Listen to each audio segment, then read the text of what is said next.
भूकंप से पूरा होटल गिर गया। मुझे लगा मैं नरक में हूँ। मैं मुझे बचाओ करके चिल्ला रहा था।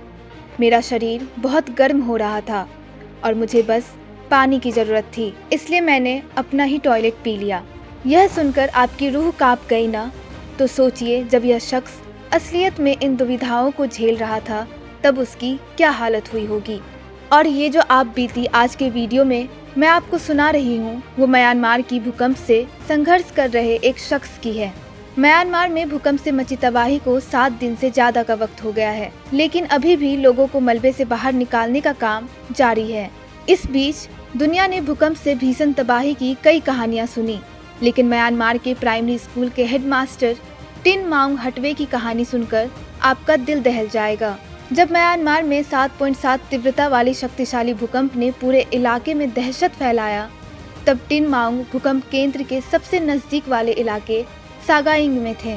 एक न्यूज एजेंसी से बातचीत में उन्होंने बताया कि जब भूकंप आया तो मुझे स्कूल में पढ़ाया गया वो पाठ याद आ गया, जिसमें टीचर्स बताया करते थे कि भूकंप आए तो टेबल या बिस्तर के नीचे चले जाया करो। जैसे ही मैं बिस्तर के नीचे गया, पूरा होटल गिर गया और रास्ता ब्लॉक हो गया।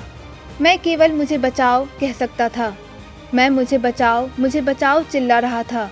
मुझे ऐसा लग रहा था जैसे मैं नरक में था। मेरा शरीर बहुत गर्म हो रहा था और मुझे बस पानी की ज़रूरत थी। मुझे वह पानी कहीं से नहीं मिल पा रहा था, इसलिए मुझे अपने शरीर से निकलने वाले तरल पदार्थों को पीना पड़ा। हालांकि टिन माउंग को मलबे से सुरक्षित बाहर निकाल लिया गया है। अभी उनकी हालत नाजुक है। उन्हें डॉक्टर्स की निगरानी में रखा गया है, लेकिन जिस होटल में टिन माउंग ठहरे थे वह पूरी तरह से टूटकर बेकार मलबे में तब्दील हो गया। टिन माउंग की उम्र 47 वर्ष है। किसी को उम्मीद नहीं थी कि वह इस भयानक तबाही से बच पाएगा, लेकिन जब उसे जिंदा बाहर निकाला गया तो उसकी बड़ी बहन रो पड़ी और कहा कि मैं इसे शब्दों में बयान नहीं कर सकती।